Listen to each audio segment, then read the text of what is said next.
January 27th, 2023, the cure for the Oberon 221b pandemic that caused victims to stir into an animalistic, bloodthirsted rage rained down like angel dust from the Coalition's B-12 bombers.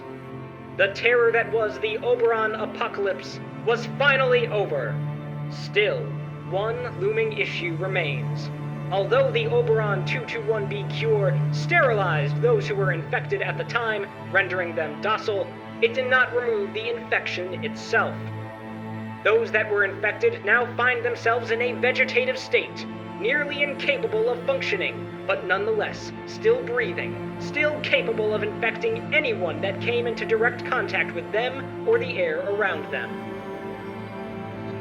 In order to solve this problem, those hungry enough for the work were hired by various coalition governments to exterminate the remaining infected humans left on the planet. Rest assured, there is to this day plenty of work to be found in that department.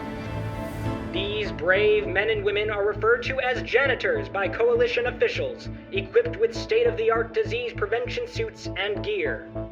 Slowly, day by day, they clean the streets and create a safer world for us all. Before your eyes roll to the back of your head, let it be known that I played this message again for the sake of historical documentation. I know you've all heard the broadcast a million times. Try to think of this exclusive story I'm doing like a 6th grade time capsule you still haven't dug up.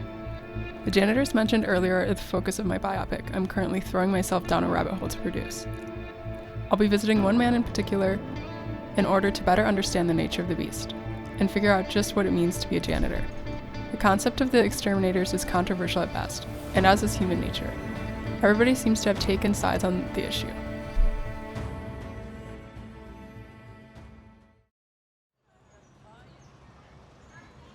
They're heroes, in my opinion, at least.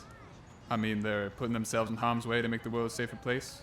I see them in the same way I see firefighters, cops, people, that sort. Do you agree with the government-mandated method of extermination? I mean, it's a bit excessive, I suppose, but it is necessary to guarantee safety. You can't put a price on safety.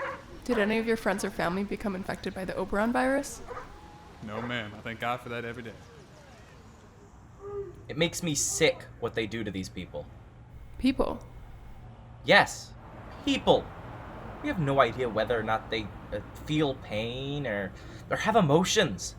For all we know, there might be a fully functioning human brain trapped inside that shell of a body. I think we need to do a lot more testing before we start killing anything. What are your thoughts on the method being used to kill these people? Don't even get me started. It's barbaric.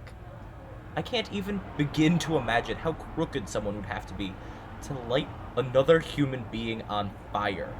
It's like something out of a horror movie. Did any of your friends or family become infected by the Oberon disease? Yes.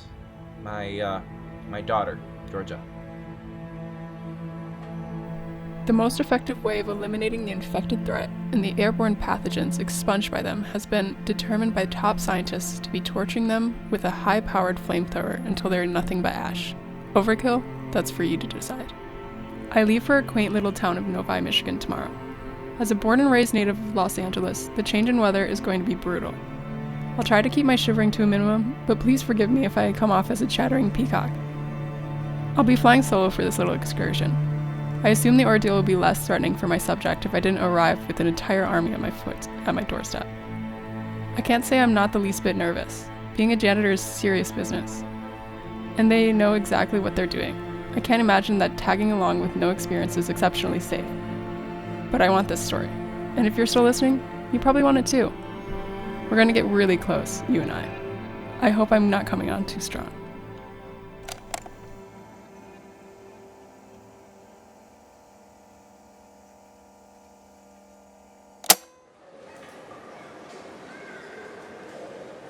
It's currently 4 a.m. God, I can't believe I'm awake right now. My flight to Chicago that connects me to Novi leaves at roughly 6. My bags are checked, and I'm about to dive into a juicy Nicholas Sparks novel. Don't judge. It still amazes me how empty public spaces are. It's sad. I miss the noise. Although I suppose I'm capable of making my own racket. I can't help it. I'm nervous as fuck right now. I'm sorry. I don't exactly have the dialect of a proper lady. I'll try to keep the sailor speak to a minimum. No promises. I'm bringing Chardonnay as a housewarming gift. Not a terribly expensive one, but nice enough to not warrant eye rolling. I try to keep classy on the sterilized budget of mine. One thing that's nice about Oberon was how it reignited thousands of careers in journalism. You'd be surprised how happy reporters get when a horrifically tragic event occurs. I've got stories for the next decade served to me on a silver platter. I'm not a terrible person, just a lucky one. My curiosity got the best of me while waiting to board the plane. That and The Best I Never Had by Mr. Sparks was cornier than I was expecting. So I decided to don my reporter badge and start asking people uncomfortable questions. As per usual. My family reunion was very spacious this year, and very quiet. Where do you live? Little Rock, in the suburbs. Born and raised? That's right. How's the pandemic affected you? Well, my commute to work is a lot nicer now that the traffic's not as bad. This isn't the first time this joke's been made, and it probably won't be the last.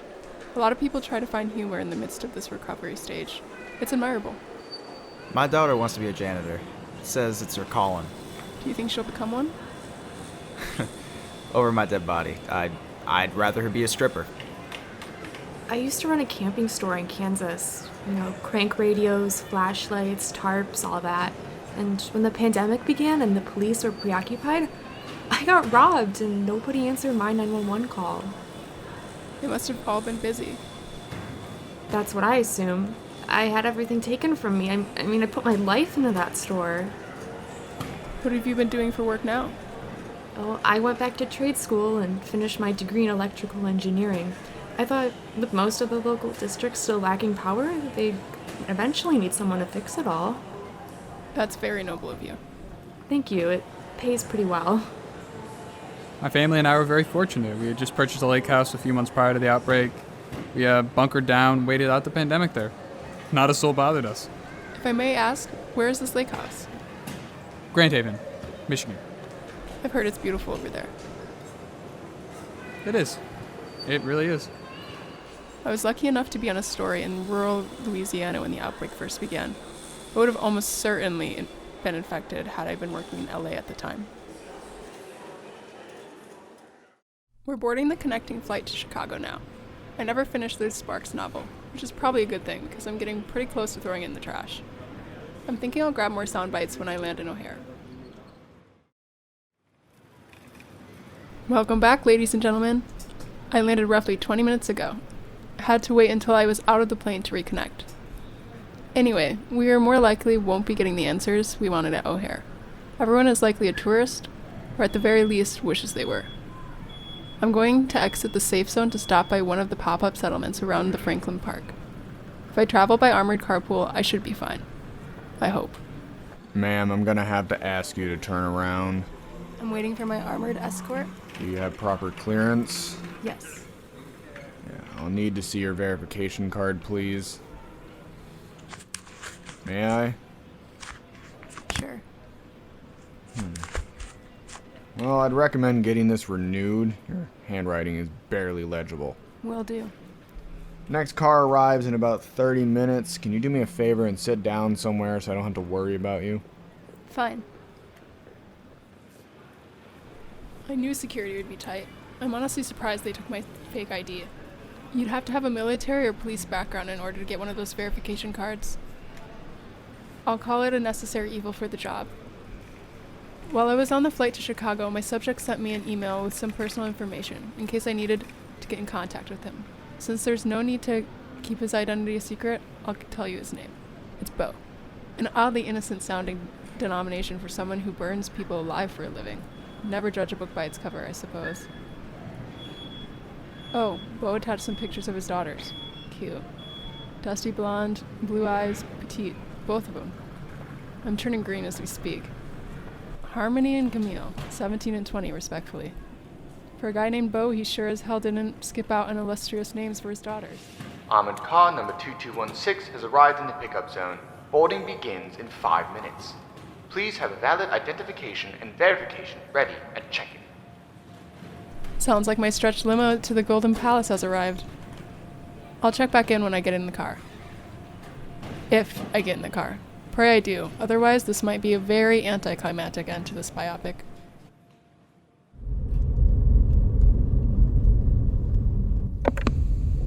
I'm about a mile out from Franklin at the moment. Starting to feel a little homesick, but that's to be expected. I didn't think the view could get any more depressing than a barren airport, but Chicago is trying its best. Shufflers, as the internet has now called cured persons, are nesting in nearly every building we pass. Not sure if it's the marsh green, flaky skin or dead stares that unnerve me more. I really thought I'd adjust to this by now. Guess I'll give it another 9 months. Who are you talking to, ma'am? Sorry, just making a recording for my mother. She loves hearing about my travels. Well, that's very sweet of you, but unfortunately, any non-essential media is prohibited inside the vehicle. Right, of course. Sorry about that. I'll check in with you later, Mom. Alright, I've got about an hour before Mr. Terminator gets suspicious of my supply run. So let's make this quick. Strays, you really gotta feel for them. When half of the pet owners in the world become near zombies, it's hard for your kibble to get delivered. The furballs are definitely a cute sight for sore eyes, but the little bastards can still carry Oberon, so it's best not to interact. Hey lady, got some? No, you? No, we're good. Post-Oberon slang is really underwhelming if I'm gonna be honest. Could we really not come up with anything better than got some? A trusted source of mine said that there was a hive of survivors located in Franklin Park. Let's hope we find them, and let's hope they don't kill me. Fingers crossed. Hello. Got some? No, I'm a reporter. I was wondering if... We're not taking anyone in right now. I'm sorry. No, I'm not here for... Our rations are low. I'm sorry. I'm just here for an hour. I want to interview your hive. Just an hour? Just an hour. No food or anything, just stories. All right, come in. I'm gonna pat you down. Of course. Thank you so much.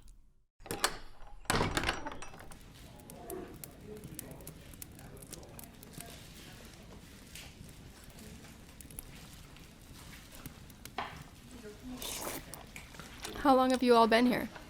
About 5 months. We cut off membership once the janitors started coming through. Your streets seem very clean. The janitors have done a wonderful job here, but still, we can't take any chances. I understand. Did anyone talk to any of the janitors? Absolutely not. Those people come in contact with more Oberon than anyone else. And even though they wear hazmat suits? No risk. It's what we live by here. Yet you let me in? Were you lying about having Oberon? Absolutely not. Then there's no risk.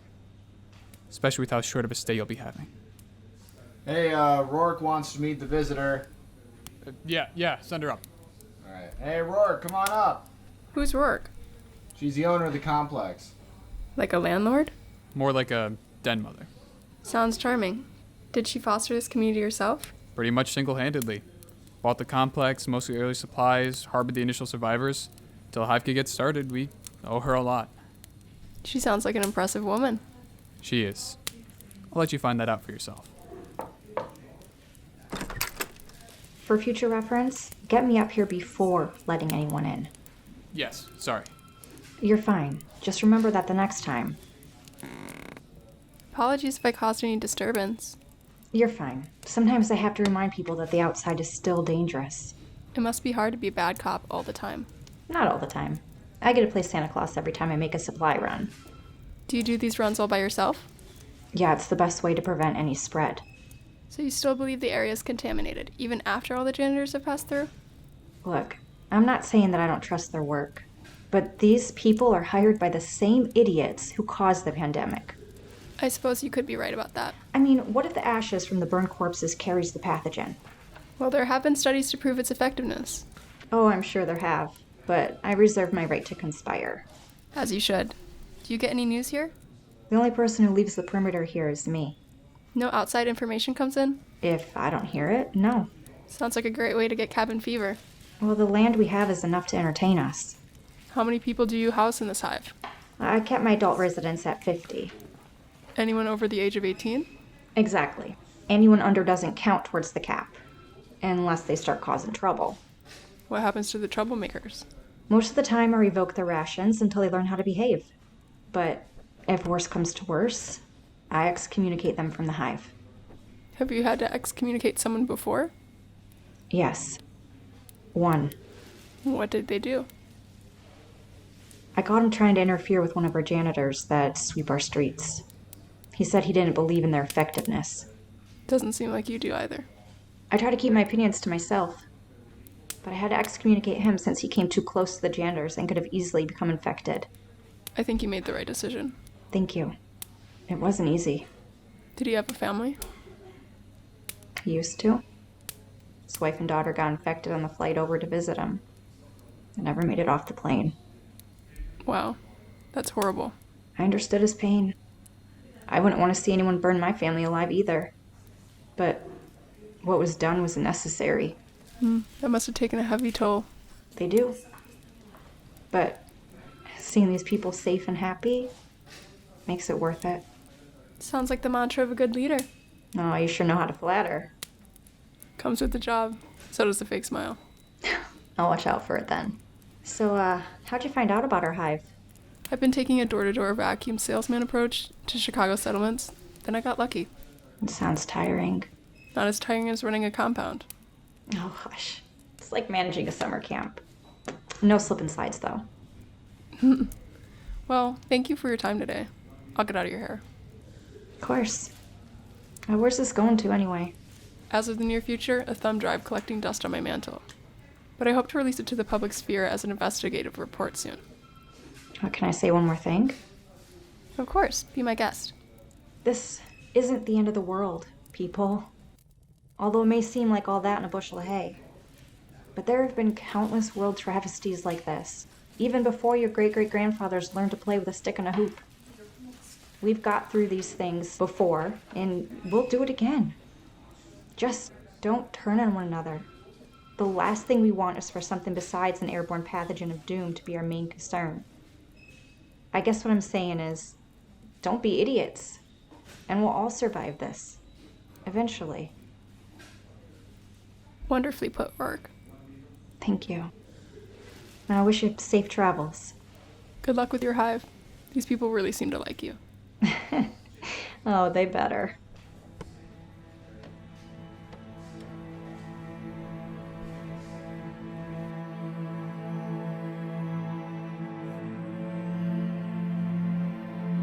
Hey, Mom. Just checking in again to say thank you for listening.